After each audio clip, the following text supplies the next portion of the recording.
네, 성도 여러분, 지난 시간에 담임 목사님 강의 잘 들으셨죠? 묵상이 무엇인지 잘 이해하셨으리라고 생각합니다. 오늘은 어느 누구나 따라서 할 수 있는 초보자 묵상법에 대해서 이 시간 같이 나눠볼까 합니다. 누구나 다 할 수 있습니다. 얼마나 쉽냐면요. 한번 여기 보세요. 주3시장 우삼겹. 자, 일주일에 3번 시장에 가자. 어렵지 않죠? 일주일에 내가 3번만 한다 라고 생각하세요. 매일 한다 그런 욕심 내려놓고 내가 일주일에 3번만 한다, 이러한 초보의 마음을 가지고 하면 누구나 다 할 수 있습니다. 일주일에 3번 시장에 간다. 자, 시장, 무슨 시장일까요? 시간과 장소를 구분한다라는 말이에요. 내가 어느 시간에 하나님을 만나기에 좋은가, 어떤 장소에서 묵상하는 것이 가장 경건할 것인가를 우리가 구분해서 하면 된다는 거예요. 일하다가 하지 말고 개인적인 시간, 개인적인 공간, 하나님과 긴밀하게 만날 수 있는 시간을, 장소를 구별해 보세요. 그 다음에 우삼겹. 일주일에 3번 시장에 가서 우삼겹을 먹어요. 왜 우삼겹이냐고요? 제가 좋아해서 그래요. 우삼겹. 왜 우삼겹이라고 제가 했냐면요. 매일 성경을 보면 오른쪽 편에 성경 본문이 기록되어 있어요. 왼쪽은 해설이잖아요. 오른쪽에 본문인데 본문 읽는 것이 너무나 중요해요. 본문을 3번 겹쳐서 읽으세요. 3번 삼겹, 3번 반복해서 읽으라고요. 그 이상 읽어도 괜찮습니다. 그래서 제가 오른쪽에 있는 삼겹, 우삼겹이라고 했어요. 자, 그런데 이것을 하기 전에 기도가 중요합니다. 우리 크리스찬이잖아요. 음식 먹을 때 기도하고 먹잖아요. 근데 기도를 어떤 기도를 해야 되냐면 3가지의 기도가 종류가 있어요. 첫 번째는 사무엘 기도. 사무엘이 어떻게 기도했죠? 말씀하시옵소서, 주의 종이 듣겠나이다, 이런 말을 했잖아요. 이런 기도를 하는 거예요. 그 다음에 마리아가 어떤 기도했어요? 마리아는요, 주의 여종이오니 말씀대로 내게 이루어지이다 라는 그런 기도를 올렸습니다. 자, 그 다음 시편의 기도가 있어요. 시편에 나오는 여러 기도문 중에 중요한 기도문이 있는데요. 내 눈을 열어서 주의 율법에 기이한 것을 보게 하여 주옵소서. 주님, 내 눈을 열어주세요. 주의 말씀을 잘 볼 수 있게 해주세요. 그런 기도문이에요. 그 다음에 주여 아침에 나로 하여금 주의 인자한 말씀을 듣게 하여 주세요. 이 3가지 종류의 기도를 우리가 드릴 수 있습니다. 우삼겹을 먹기 전에 기도하세요. 자, 그리고 나서 우리는 이 우삼겹이 어떤 우삼겹인지를 봐야 돼요. 이건 믿을 수 있는 브랜드입니다. 천사표. 제가 천쏴표라고 좀 강하게 표시했어요. 무슨 말이냐면 천천히. 음식 먹을 때 빨리 먹으면 체해요. 천천히 먹어야 하잖아요. 천천히, 고기도 천천히 먹어야 이게 소화가 잘 되는 거예요. 천천히 먹는데 쌀이네요. 소리네요. 제가 이렇게 좀 강한 어조로 표현했습니다. 까먹지 말라고요. 그냥 눈으로만 읽지 마시고 말을 해가면서 그 말을 또 내 귀로 들으면서 이렇게 읽는 것이 굉장히 중요합니다. 그리고 마지막으로는 표시하면서, 색깔펜 있죠? 파란색, 빨간색, 노란색 여러 가지 색깔펜들을 가져다가 중요한 단어들, 내게 마음에 오는 단어들에 줄쳐가면서 읽으면 굉장한 도움이 됩니다. 목사님, 저는요 성경책에다가 표시하기 싫어요. 편견 같아요. 꼭 내가 보고 싶은 단어만 보는 것 같아서 싫어요. 그게 바로 내가 복음이잖아요. 내가 복음 말고 저는 누가 복음 읽고 싶어요. 이러한 마음 가지고 계신 분 혹 계실지 모르겠습니다. 저도 처음에는 그렇게 생각했습니다. 그런데 안 읽는 것보다는 100배 낫습니다. 졸쳐가면서 읽으세요. 괜찮아요. 졸쳐가면서 읽고 또 묵상하고 그러면 큰 은혜가 됩니다. 자, 다시 한번 반복하겠습니다. 일주일에 3번 시장에 간다. 일주일에 3번만 한다. 시간과 장소를 구별하여서 내가 하나님께 나아가는데 음식 먹기 전에 기도해야죠. 하나님께 사무엘처럼 주여 말씀하옵소서, 주의 종이 듣겠나이다. 그 다음에 마리아처럼 주의 여종이오니 주님 주의 말씀이 내게 이루어지이다. 또 시편에 나온 여러 말씀처럼 주의 내 눈을 열어서 주의 율법에 놀라운 것을 보게 하여 주옵소서. 또는 주여 아침에 나로 하여금 주의 인자한 말씀을 듣게 하여 주옵소서. 이러한 기도를 주 앞에 드리시면서 이제 묵상을 하게 되는데요. 내일 성경 오른쪽 나와 있는 본문, 오른쪽에 있는 본문 말씀을 3번 겹쳐서 3번 반복해서 읽으세요. 어떻게 해요? 천사표, 천천히, 그리고 소리내어, 쏴리내어, 그리고 마지막으로 표시하면서 읽으면 큰 은혜가 됩니다. 이렇게 할 때 여러분 음식 먹을 때 비판하면서 음식이 짜네 안 짜네, 야 고기 익었어 안 익었어, 이렇게 또 이거 살찌겠네 안 찌겠네 이런 생각하지 말고, 비판하지 말고 그냥 하나님 주신 음식 감사함으로 드세요. 그럼 됩니다. 이것이 어느 누구나 할 수 있는 초보자 묵상법입니다. 콕 따라서 한번 해보세요. 네, 이제 초보자가 아니라 중급자를 위한 묵상 노하우를 같이 나눠볼까 합니다. 초보자는 생존을 위해서 먹는 그것이 목적이라면, 중급자는요, 연애하는 사람이에요. 누구와요? 하나님과, 우리 주님과, 말씀과 사랑에 빠진 거예요. 여러분 연애해보셨죠?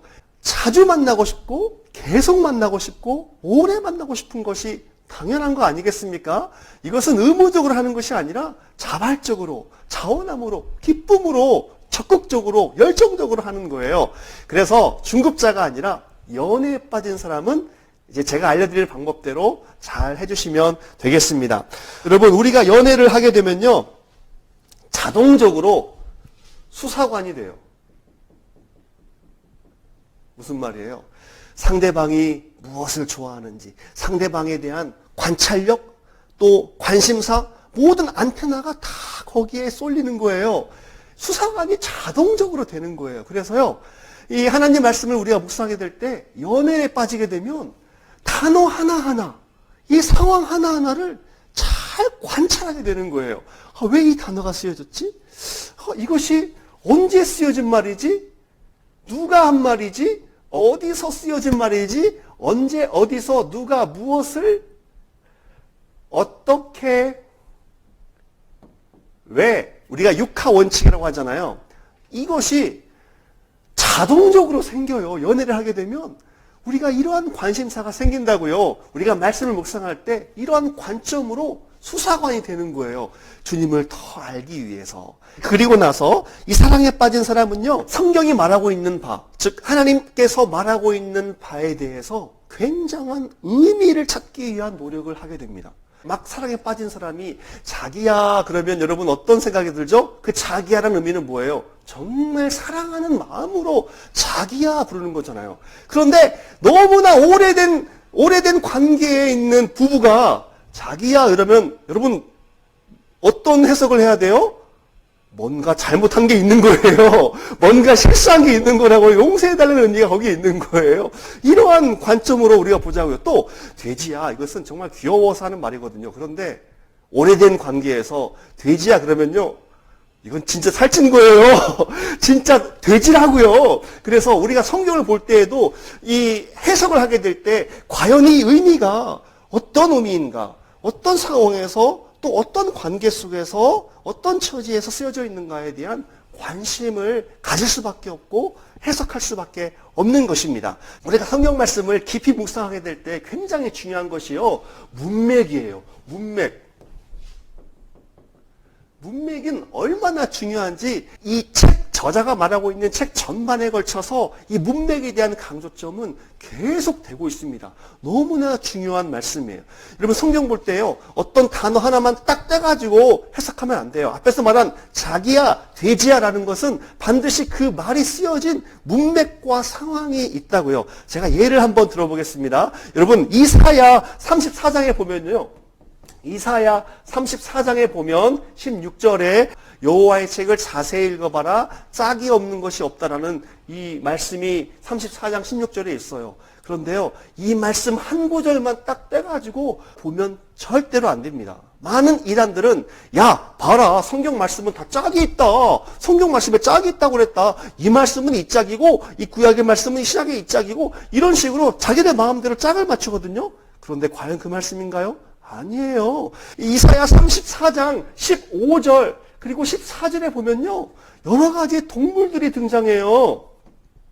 동물들, 조류들이 등장한다고요.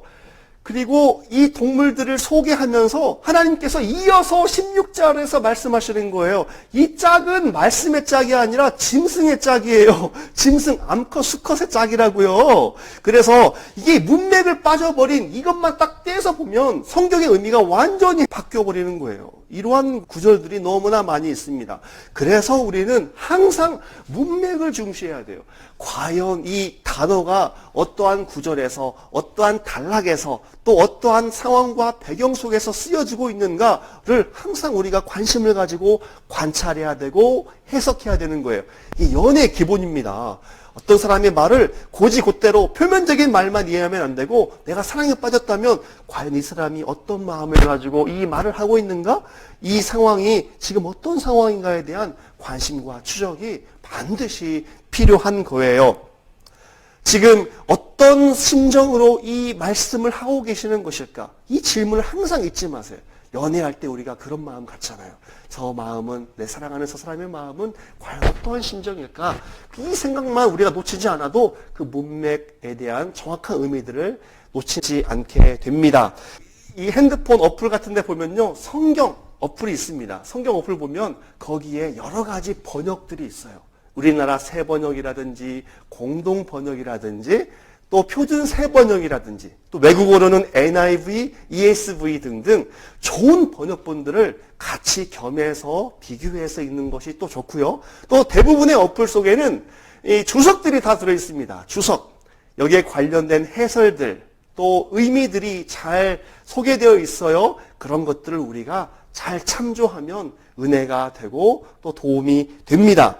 어플을 통해서 도움을 받자. 그 다음에 모임을 통해서 도움을 받자. 여러분 신앙생활은 절대 혼자 살 수 없습니다. 같이 해야 되는 거예요. 이 교회에 놀라운 신비가 있는데요. 우리 큰빛교회 목장 모임이 있잖아요. 우리 모임 안에서 같이 말씀의 의미들을 발견하고 나누고 하면서 주님의 마음을 더 깊이 깨달을 수 있는 경우가 많이 있거든요. 그래서 목장 모임을 꼭 하셔야 됩니다.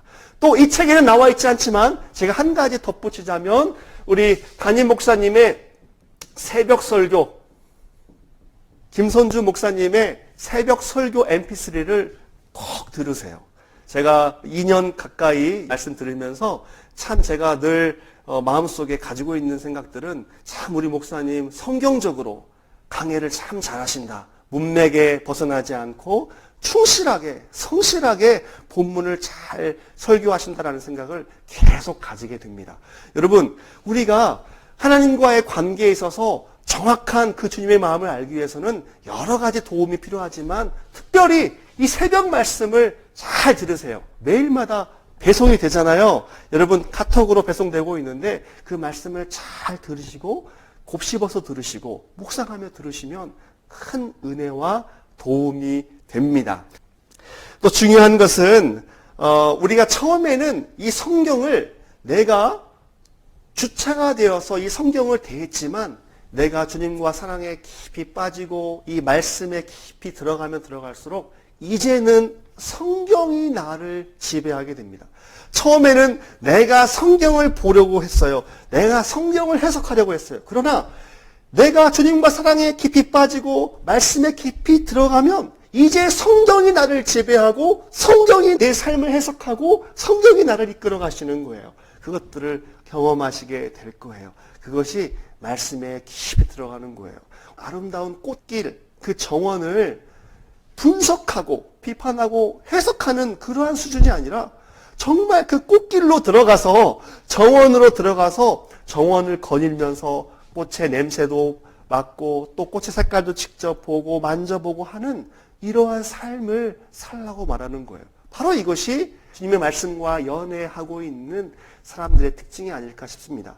말씀을 공부의 내용으로 보지 않고 내가 먹어야 되는 음식 정도로 보지 않고 사랑에 빠지는 거예요. 그리고 느끼고 경험하고 주님의 심정 안에 들어가서 그 심정이 내 심정 안에 다시 들어오고 이러한 과정 속에 우리가 들어간다면 우리는 놀라운 말씀에 묵상하는 사람이 될 줄로 믿습니다.